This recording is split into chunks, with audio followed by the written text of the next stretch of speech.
We was in a 20-year legal battle. Like, I could have been an old bitter rapper and just been one of the rappers that told the story of us having a messed up record deal. I was like, We ain't doing that. We ain't doing that.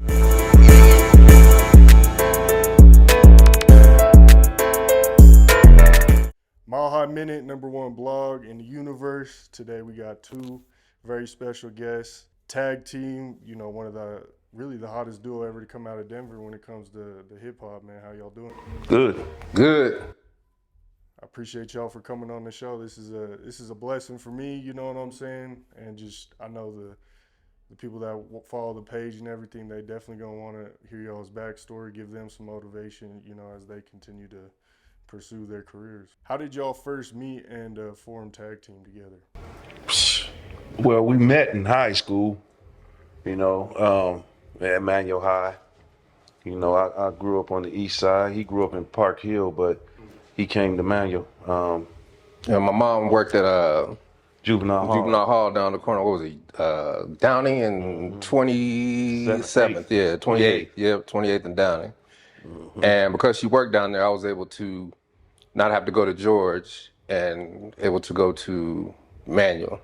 And because our last names start with G, Gibson, Glenn, we sat next to each other, and that's how we became friends in 11th grade. Yeah. And then his boy was old as P, and then he ended up introducing me to everybody because I was a new kid. And they had a band that would play in the quad during lunchtime sometimes. And I was like, I gotta be in that band. And I just pestered them and pestered them and pestered them. And, you know, I also became a member of Bold Vibrations, which is the singing choir at Manual.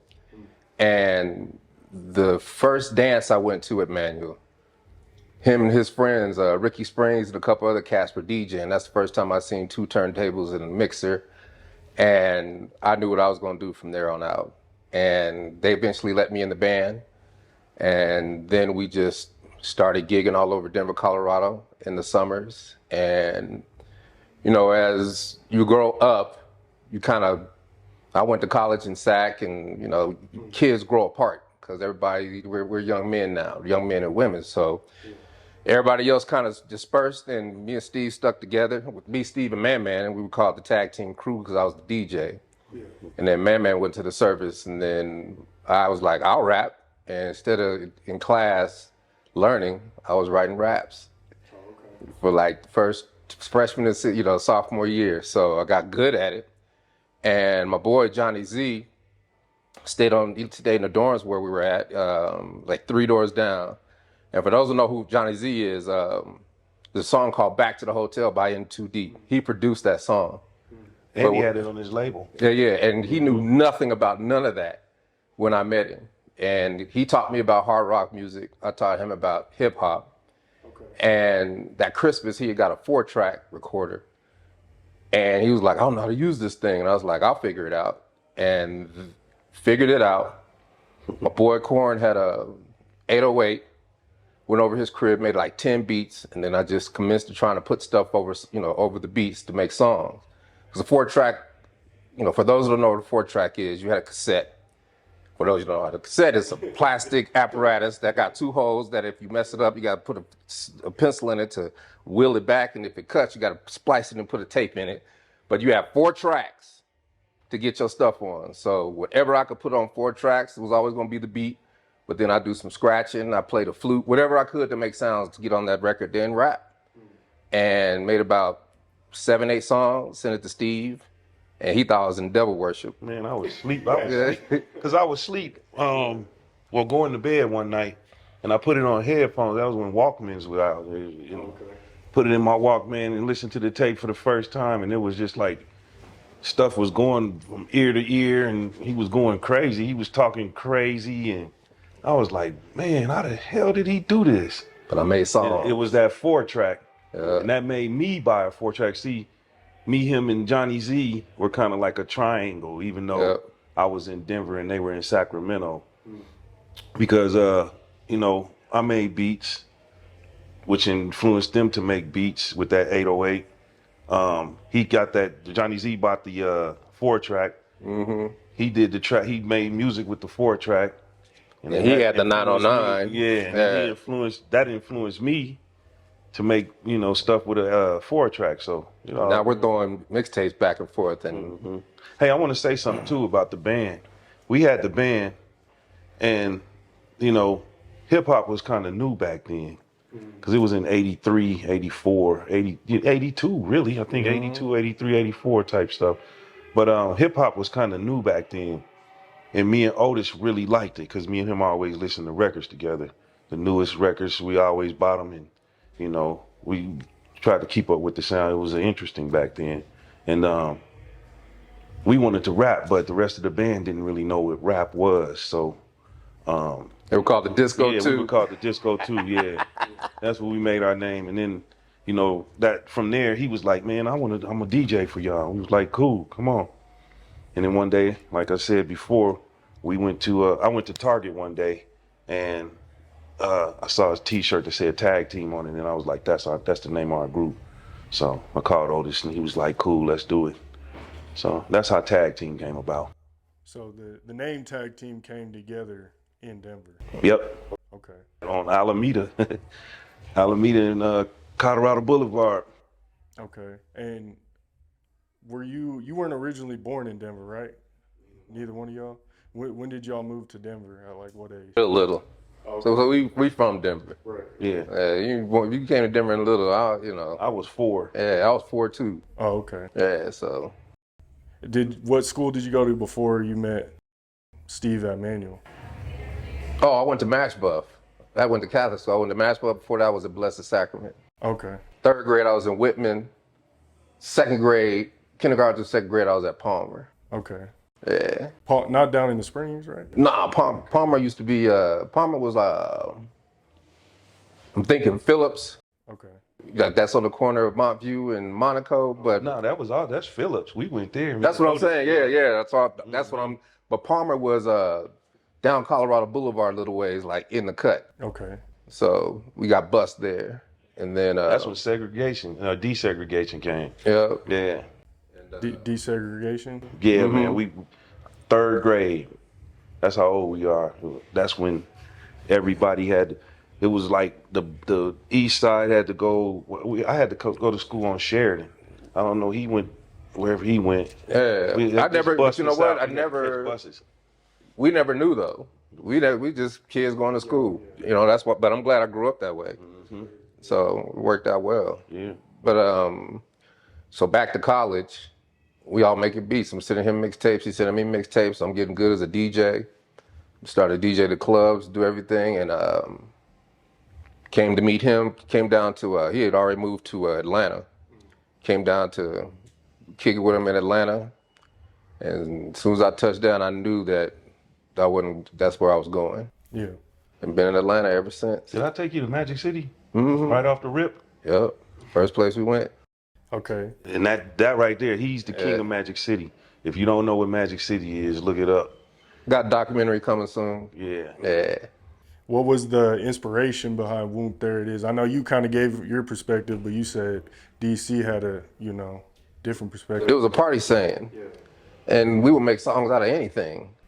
So people think it's this Manhattan Project type situation, right? Where it's like, we got lab coats on, it's like, okay, we're gonna do this.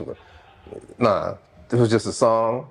It's so simple. It's about the thing, it's so universal because it spans across country, it spans across, rock and roll, blues, all of it because the thesis is the same. Yeah. It's about men partying on a Friday night chasing women. Right. That's every genre of music, right? So that's kind of how it was inspired. It was just a party song about us partying in the club on Friday nights.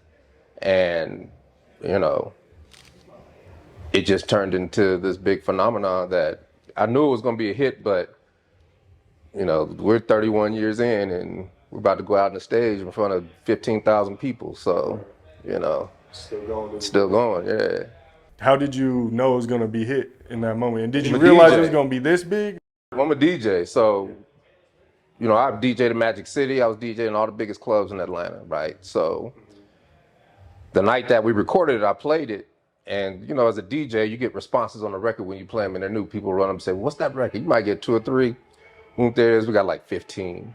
People just kept coming to the DJ booth, and it just blew up from there. You know, I kind of, my hubris as a young man, I was like, well, everything we make is going to be the bomb. Yeah. And we've had other records, right? But, Right. you know, that's you being young. And I had stopped playing it, actually. And one of the girls was like, why don't you play Whoomp? There it is. I was like, I'll play it. Same thing happened to respond. I had played it like 3 or 4 months. Yeah. And at that time, one of the record reps, Alan Cole, was in the house. He was like, what the hell is that? I was like, that's a new record. It's like, Whoomp there. He's like, give me that. I'm going to New York. Gave him a cassette. Went to New York. Monday, I get a call from Columbia Records. Then I'm like, this could work with all the record labels, because I knew everybody at the labels. Like they were all interns, or they were all record reps, because that's how we got our records back then. They would come service us, or they service radio, or they service, you know, the DJs. They service whoever wanted music. That's how they broke music back then. And it just snowballed. I had all the labels talking to us. Right. But they wasn't doing nothing. They wasn't pulling the trigger. And, you know, I almost gave up. But this lady named Lisa McCall, beautiful lady, she was like, you need to talk to Al Bell. For those who don't know who Al Bell is, back in the day of soul music, there were 3 record labels: Philly International, Motown with Berry Gordy, and Stax Records with Al Bell. Al Bell owned Stax Records. And the year before us, there was a record called Daisy Dukes, that was put out by Deuce in the South. And it went gold. So I was like, shit, I wouldn't mind going gold. So I called Al Bell, called me back in about 2 weeks. And I was like, look, dude, we got a hit record. It's been tested. You need to sign us. And he was like, okay. I was like, nah, dude, don't play with me. You ain't never heard the record. Yeah. And he's like, brother, I don't have to hear the record. I hear it in your spirit. Let's agree to agree, get this thing going. Then I gave my 2 weeks in Magic City, signed a messed up record contract. And in a month and a half, Tag Team was platinum.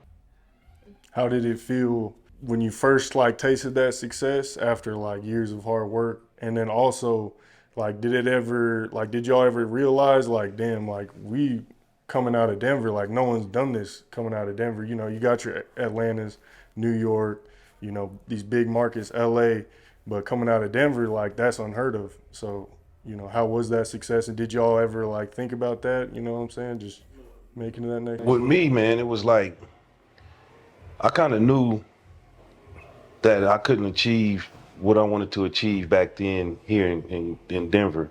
Because there was an art, I went to the Art Institute of Atlanta, but there was an art institute here also. So Right. I just needed to move, man. And I knew once I got down there, I seen all them black folks, man. I said, this is it. We're getting ready to do something. And I had recorded some other stuff that kind of got around there, but I wasn't in the club like him. The club is where you really break records. So whoever's a DJ in the club, they can help you really, you know, get your music out there. Especially at that time. Yeah, especially at that time. It still happens today too, though. And it evolved. Yeah. Because that's what I'm known for. Yeah. Like, People like this is Future. way back in 90. Yeah, people right? like Future, that's how he came up. The same way Yeah. this man helped us come up, you know, just by playing the records in the club. Yeah. If it's a hot record. I played Future's records Yeah. when I was at another club. Yeah. So it's like you have to. That had been established, right? Like you go back to like 89, 90. That's when the music. There wasn't even a music scene in Atlanta back then. But we all moved there to Atlanta when everybody else moved there. Babyface and L.A. Reid moved there. Bobby Brown had moved there, and because L.A. Reid started LaFace. And this was before the infamous Andre 3000 on stage. This for all this for all that. That's so, who they signed Andre. Yeah. So Big Boy, Outkast. But LaFace's first group was Damian Dane. Then the second group was TLC. And then Jermaine got into it, and that's when he bought Crisscross, right? And then it just was off to the races. And then we came during that time in Atlanta. And we came when A-Ball MJG came out, because it was the bass, and then there was the Memphis stuff. Memphis was coming up, right? Yeah. So the South in different pockets was coming up, because Luke was already doing his thing, but that was a specific type of thing, Luke right? and rap a lot. That was a specific type of thing, right? So when we came up, it was a surprise to a lot of people. But we get a lot of props for that, right? Because we were one of the first to go platinum nationwide, worldwide, coming from Atlanta and coming from Denver. So the process of breaking records, it's always been with me to DJ because I take pride in playing music that nobody else plays first. And that's just the love of music, right? Love of music is getting your records on a Friday, and then what helped me out, really helped me out, is I used to buy my records. I went to Sac State, California, but I would buy records in California because that's when we had Tower Records. So you kind of had decent distribution, but if you wanted the good stuff, you had to go to where the people were at. So I would order records from New York. I would order records from DC, 12-inch dance records, LA, San Francisco. So I had every record all over the country. And people used to love to hear me play because I always had the newest records. And I took that to me with Atlanta. So I'd have every record then. And then as distribution got better, we start getting more things. But you still got to go to those hoods to get those records. And then as the record thing turned digital, well, now I'm going to every single radio station. See, I get the radio charts. And I look at the radio charts, and you're going to see all the regular records. But in every city, the mix show is playing the hottest record in the hood. And I will go find those records. And that's where Atlanta's a melting pot. So everybody comes to Atlanta, they hear me DJ, they hear a piece of home. That's special, right? They want to hear the new stuff, but to hear their stuff from home, if you're from DC, you would hear reggae. Not reggae, but go-go. If you're from the islands, you hear the best Jamaica. If you're from the West Coast, you heard the best of the West Coast. Because I would get all that music from every hood in every city, right? And that just evolved into, it's still with me today. That's how we put together our shows. Like, he'll ask me, what we gonna do tonight? I was like, I really can't tell him until I walk out there and see what we're working with, right? Because I gotta play these records and I gotta keep the dance floor packed. That's just the way I see it, right? That's the way I've been conditioned through coming up through the clubs. And then working at a strip club and working at another club, a regular club, is two different things, but the same rules apply. And then you can really make it custom, your style custom, and create hybrids that nobody else can do. So that's why I've enjoyed 40 years of just loving DJing. And my whole life is predicated around DJing. As far as Whoomp, there it is, you asked how it felt. Hard to say, because I was in the hottest clubs in the city already, in Atlanta, right? So all the stars would come see me. I knew all the stars before they were stars, right? And so it wasn't a big deal to me, and we just went and had fun. But one time, this is what happened with me. My boy, his name is DJ Mr. Mix from 2 Live Crew. He heard our record. For the first time, he didn't know me or anything. So he heard it for the first time and he's like, that's a hit record. And he told me why. I asked him, why do you think it was a hit record? Mr. Mix, he heard the record, told me when he heard it, he knew it was a great record. I asked him why. He said, because you guys, even though the beat was a down south beat, your accents were not some southern stuff. We wasn't country. Yeah, see, like every time somebody from Denver with our accents, because we have Denver accents, you go down south, man, it's like y'all talk proper, That's what they say. You sound proper. But that was the reason why Mr. Mix told me, so just wanted to tell y'all that. What is the Denver accent to you, like, or Denver culture to y'all? Like, I know you bring up the proper accent and stuff, but a lot of people, especially in the hip hop scene, are like, oh, Colorado sounds like the West. They sound like the Midwest. Like, they can't. It's hard to find an identity because we, haven't had too much success in hip hop. So, when I hear music from Colorado, I can kind of tell, even though it's some Spanish, it might be a Latino person doing some hip hop. I can kind of tell, man, because there really is no identity. The identity is no identity. Everybody is dope. Everybody has their own. We're creative here, Problem is, we're here. Yeah. but man, there's so much talent here. Yeah. And you can do it here in Denver, but you gotta go. Gotta get out. You gotta get out. You know what I mean? Because you gotta experience other things too, right? We were we did everything we could do in Denver. There was nothing more we could do in Denver. And that's why we had to go. But I had to go. I went because I went to college. He went to the Art Institute.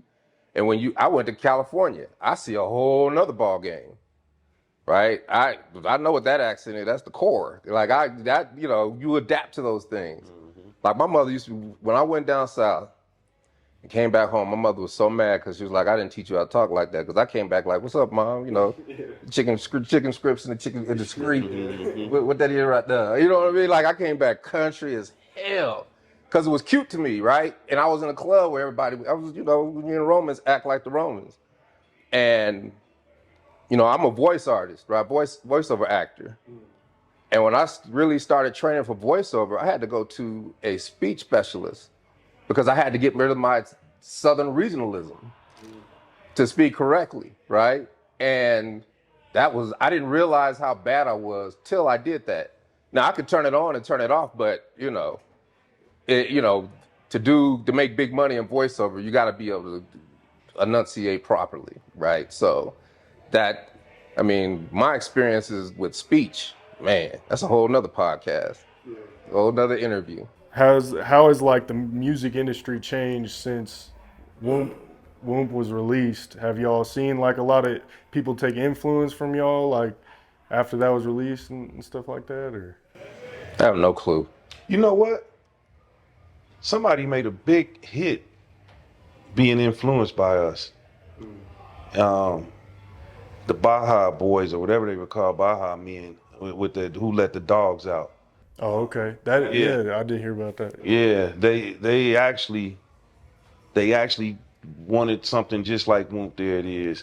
And that's why Who Let the Dogs Out was a big hit, because it had the influence of Whoomp There It Is in it. And the dude says it's printed somewhere. So, I think that's pretty dope. That was a huge hit. How did y'all navigate the challenges of staying relevant in the music industry over the years? We really didn't. We just kicked it. You got to educate yourself. Yeah. I know I was educating myself. Yeah. My life is filled with trauma. And you got to learn how to turn trauma into treasure, right? With me, I just stay making stuff. I'm an engineer. I'm a beat maker. I'm a rapper. I just do all of that stuff, man. So that's why I'm still doing it right now, because that's what I love to do. And like I always say, it's therapeutic to me. So it's therapy, man. I gotta have it. Yeah, man. It ain't like, we ain't here 31 years if we don't hustle. You know what I mean? It's like, you got to figure stuff out. You know what I mean? We was in a 20-year legal battle. So I basically had to become a paralegal to understand what was going on. Like I could have been an old bitter rapper and just been one of the rappers that told the story of us having a messed up record deal. But I was like, We ain't doing that. We ain't doing that. And I'm basically a paralegal. I learned what motions were. I learned how cases come to court. I learned all of that stuff, right? Because once you learn the language, then hey, you don't have to make those mistakes again. You understand what they're doing. Same thing with finance, okay? Ain't nobody gonna beat me out no money no more. So I actually became a commodities broker, past Series 3 and everything. I knew Forex before Forex was even a thing, right? But I would have had to give up music to go do that, because you can't do everything. Right. I don't want to give up. I love DJing, I love music. So, but it is good to know, because that taught me finance, right? Taught me how to invest, taught me how to do my money. Right. Same thing with everything that I've ever done that I thought I was doing. I tried to get some type of mastery out of it. Voiceover. I would make all the radio spots for the clubs. Photoshop. I did all the flyers for the clubs. Fashion photography. All my girls. I'm responsible in the 90s for the sticky pages, Don Diva magazine, Feds magazine, Ozone mag, all those magazines that had the girls, and those are my girls. Right? But I never really talk about that, because that was just a part of me hustling. That was a part of me doing the hustle for the club and coming up with innovative ideas for the club to market and making people follow me, because I don't want to do what everybody else did. You got to be innovative. You got to think outside the box, and you got to educate yourself. And what I do, I go find the people who know it, so I can pay them to teach me instead of me trying to flail around trying to figure something out. Right. So that's why I'm in 30 different organizations, because organizations are filled with people who've been masterful at their craft 10, 20, 30, 40 years and can't wait to run their mouth and tell you how to do things and give you their perspective in what they did and how they did it. Right. So if I'm in a convention with 1,000 people doing the same thing that I'm trying to do, and they've been doing it for 40 years, I walk in and they give me everything. And then that cuts the learning curve by 90%. And now it's just about the reps and the practice, right? So that's why I acting, voiceover, SEO, digital marketer, video, I do all of it because all of it's necessary.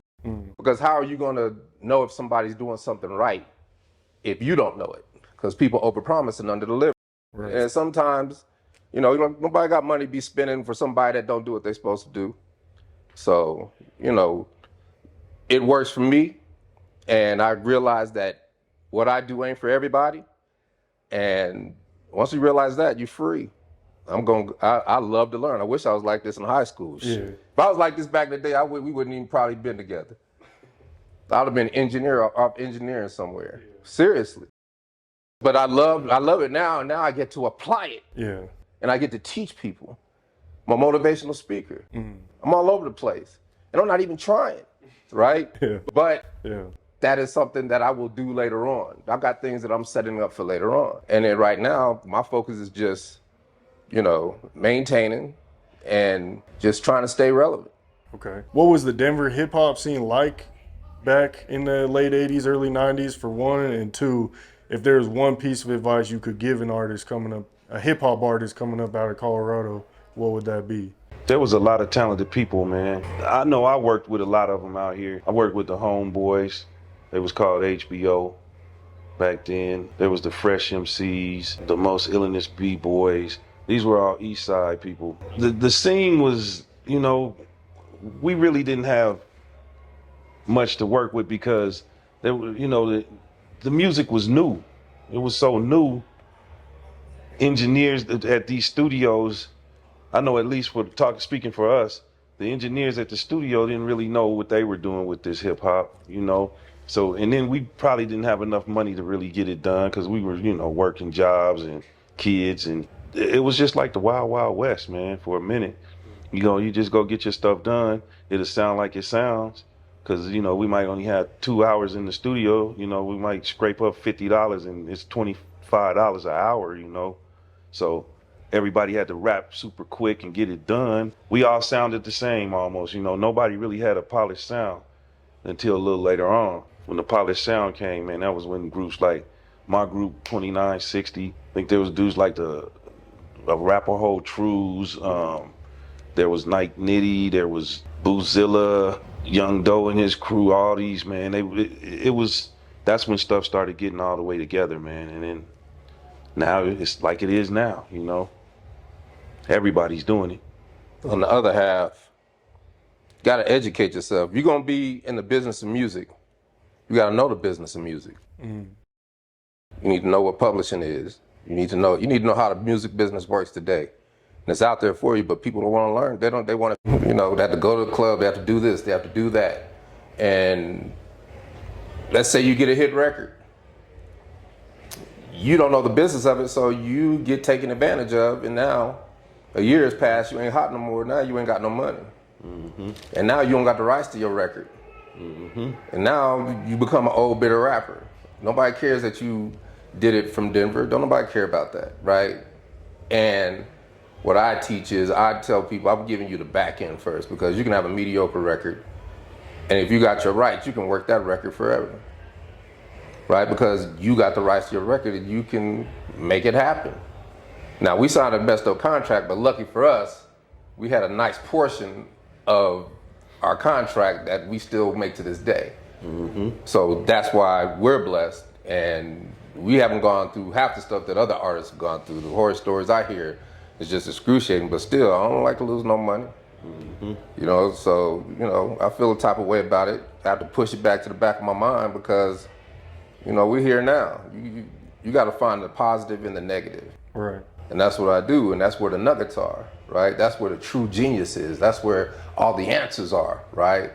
But if you just negative, you stuck. right? So I take a deep breath and I just try to figure things out.